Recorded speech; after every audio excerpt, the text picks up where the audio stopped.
परिचय। प्रकाश एक ऐसी वस्तु है जिससे सब परिचित हैं। यह विभिन्न स्रोतों से प्राप्त होता है, जिनमें मुख्य है सूर्य। जीने के लिए जरूरी ऊर्जा हमें इसी से मिलती है। इसके बिना, जैसा कि हम जानते ही हैं, जीवन का अस्तित्व संभव ही नहीं है। ऊर्जा का वो रूप जो वस्तुओं को देखने में हमारी सहायता करता है, प्रकाश कहलाता है। उद्देश्य। इस पाठ के अंत में आप निम्न करने में सक्षम हो जाएंगे: प्रकाश को परिभाषित करना, प्रकाश की प्रकृति को समझना, साधारण दर्पण द्वारा प्रकाश के परावर्तन को समझना, परावर्तन के नियम, वास्तविक और आभासी प्रतिबिंब में अंतर करना।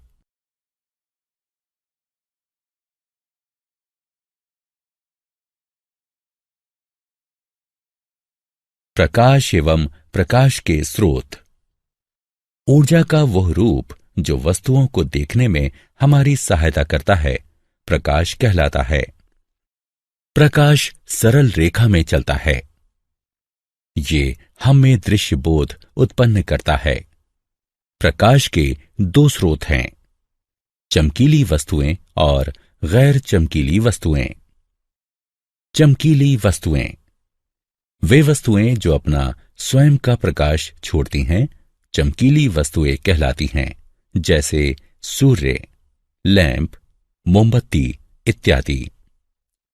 गैर चमकीली वस्तुएं वे वस्तुएं जो स्वयं पर पड़ने वाले प्रकाश को परावर्तित करती हैं, गैर चमकीली वस्तुएं कहलाती हैं, जैसे चंद्रमा, कुर्सी, मेज इत्यादि।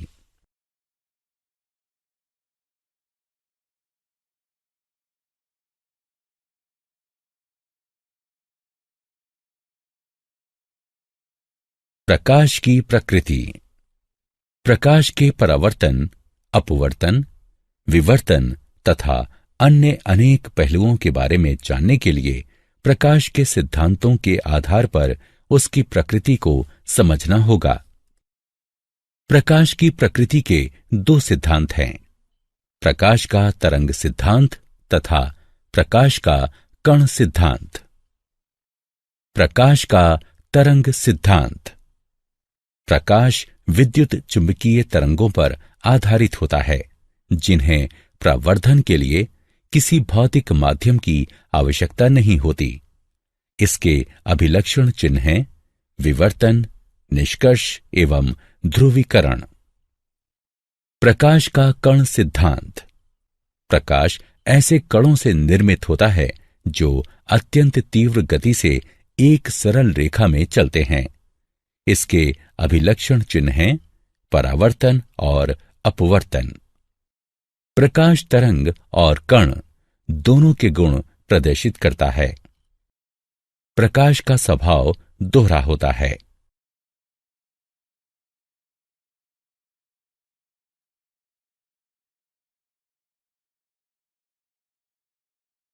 प्रकाश का परावर्तन। किसी वस्तु की सतह पर पड़ने वाली प्रकाश किरणों का वापस भेजा जाना प्रकाश का परावर्तन कहलाता है। चमकदार सतह वाली वस्तुएं खुरदुरी और धुंधली सतह वाली वस्तुओं की अपेक्षा अधिक प्रकाश परावर्तित करती हैं। चांदी प्रकाश की सर्वोत्तम परावर्तक है। सपाट सतह से परावर्तन। सपाट दर्पण कांच का एक पतला, समतल और चिकना फलक होता है, जिसके एक ओर रजत धातु की चमकीली परत चढ़ी होती है। इस रजत परत को लाल पेंट के द्वारा संरक्षित किया जाता है। आकृति को समझने के लिए आवश्यक पदों के अर्थ निम्नलिखित हैं: आपतित किरण। प्रकाश की वो किरण जो दर्पण की सतह पर पड़ती है, आपतित किरण कहलाती है। आपतन बिंदु। दर्पण पर आपतित किरण जिस बिंदु पर पड़ती है, उस बिंदु को आपतन बिंदु कहते हैं। परावर्तित किरण। दर्पण द्वारा प्रकाश की जिस किरण को वापस भेजा जाता है वह परावर्तित किरण कहलाती है। सामान्य दर्पण की सतह के आपतन बिंदु पर स्थित समकोण की रेखा को सामान्य कहते हैं। यह एक ऐसी रेखा है जो दर्पण के आपतन बिंदु पर लंबवत स्थित होती है। पार्श्व परिवर्तन। पार्श्व परिवर्तन जब समतल दर्पण के सामने कोई वस्तु रखी जाती है तब वस्तु का दाहिना पार्श्व दर्पण के बाईं ओर और बायां पार्श्व दर्पण के दाहिनी ओर प्रतीत होता है। किसी वस्तु के पार्श्वों और उसके दर्पण प्रतिबिंब का यह परिवर्तन पार्श्व परिवर्तन कहलाता है। समतल दर्पण के संबंध में अभिलक्षण और उपयोग। किसी समतल दर्पण द्वारा निर्मित प्रतिबिंब के अभिलक्षण। ऐसा प्रतिबिंब आभासी होता है। ऐसा प्रतिबिंब सीधा होता है। प्रतिबिंब का आकार वस्तु के आकार जितना ही होता है। समतल दर्पण द्वारा निर्मित प्रतिबिंब दर्पण में पीछे उतनी ही दूरी पर होता है। ऐसा प्रतिबिंब पार्श्व परिवर्तित होता है।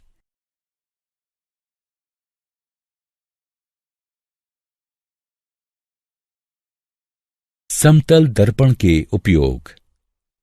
इनका उपयोग स्वयं को देखने के लिए किया जाता है। इन्हें विशिष्ट दुकानों जैसे सुनार की दुकान की अंदरूनी दीवारों पर उन्हें अधिक बड़ा दिखाने के लिए लगाया जाता है। समतल दर्पणों का प्रयोग परिदर्शी बनाने में किया जाता है। इनका प्रयोग व्यस्त मार्गों के तीव्र मोड़ों पर दुर्घटनाएं रोकने के लिए किया जाता है। समतल दर्पण के उपयोग। समतल दर्पण का प्रयोग आईने के तौर पर किया जाता है। समतल दर्पण का प्रयोग सौर कुकर में किया जाता है। समतल दर्पण का प्रयोग कैलिडोस्कोप यानी रंगीन कागज से सुंदर आकृतियां बनाने में प्रयुक्त किया जाने वाला एक खिलौना, कांच के टुकड़े या छोटे छोटे मनके बनाने में किया जाता है।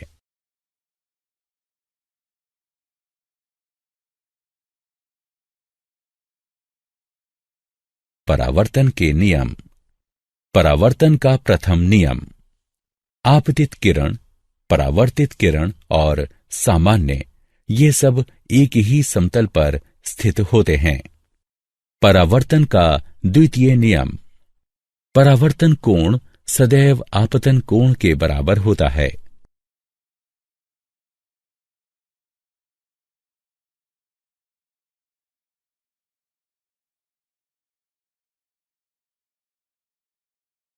बिंब और प्रतिबिंब में अंतर।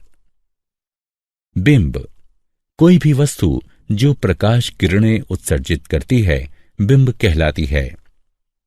प्रतिबिंब प्रतिबिंब एक प्रकाशिक प्रकटन है जो किसी बिंब से उत्सर्जित हो रही प्रकाश किरणों के किसी दर्पण द्वारा परावर्तित होने से उत्पन्न होता है।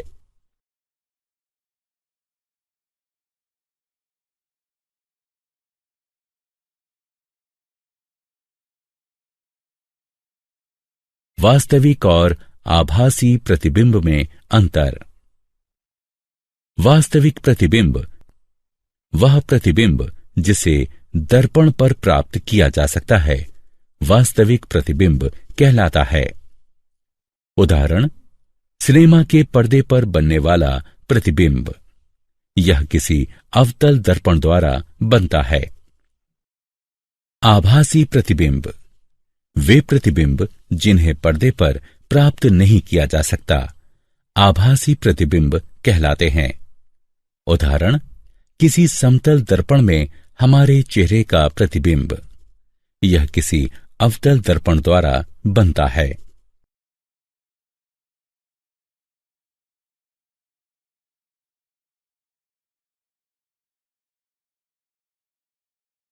क्या आप जानते हैं दिखाई देने वाले प्रकाश का तरंगदैर्घ्य 380 से 740 नैनोमीटर के मध्य होता है और इसकी आवृत्ति 405 टेराहर्ट्ज से 790 टेराहर्ट्ज के मध्य होती है। प्रकाश, जो कि फोटोन नामक नन्हे पैकेटों में निकलता और अवशोषित होता है, तरंग और कण दोनों के गुण प्रदर्शित करता है। यह गुण तरंग कण द्विविधता कहलाता है। निर्वात में प्रकाश की गति ठीक 29,97,92,458 मीटर प्रति सेकंड आंकी गई है।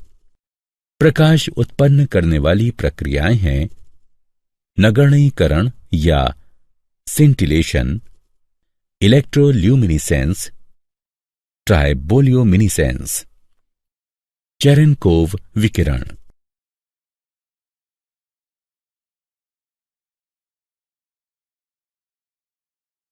सारांश। आइए हमने जो कुछ सीखा है उसे संक्षेप में दोहराएं। प्रकाश ऊर्जा का ऐसा रूप है जो हमें वस्तुओं को देखने के योग्य बनाता है। प्रकाश तरंग और कण दोनों के गुण प्रदर्शित करता है। इस प्रकार प्रकाश की प्रकृति दोहरी होती है। किसी वस्तु द्वारा उस पर पड़ने वाली प्रकाश किरणों का वापस भेजा जाना परावर्तन कहलाता है। एक माध्यम से दूसरे माध्यम में जाते समय प्रकाश की दिशा परिवर्तित हो जाने को अपवर्तन कहते हैं। आपतित किरण द्वारा सामान्य के साथ बनाए गए कोण को आपतित कोण कहते हैं। परावर्तित किरण द्वारा सामान्य के साथ आपतन बिंदु पर बनाए गए कोण को परावर्तन कोण कहते हैं। आपतन कोण परावर्तन कोण के बराबर होता है। किसी बिंब से आ रही प्रकाश किरणें जब किसी दर्पण से परावर्तित होकर किसी बिंदु पर मिलती हैं तो प्रतिबिंब बनता है। समतल दर्पण में किसी बिंब के पार्श्वों और उसके प्रतिबिंब के पलट जाने का प्रभाव पार्श्व परिवर्तन कहलाता है।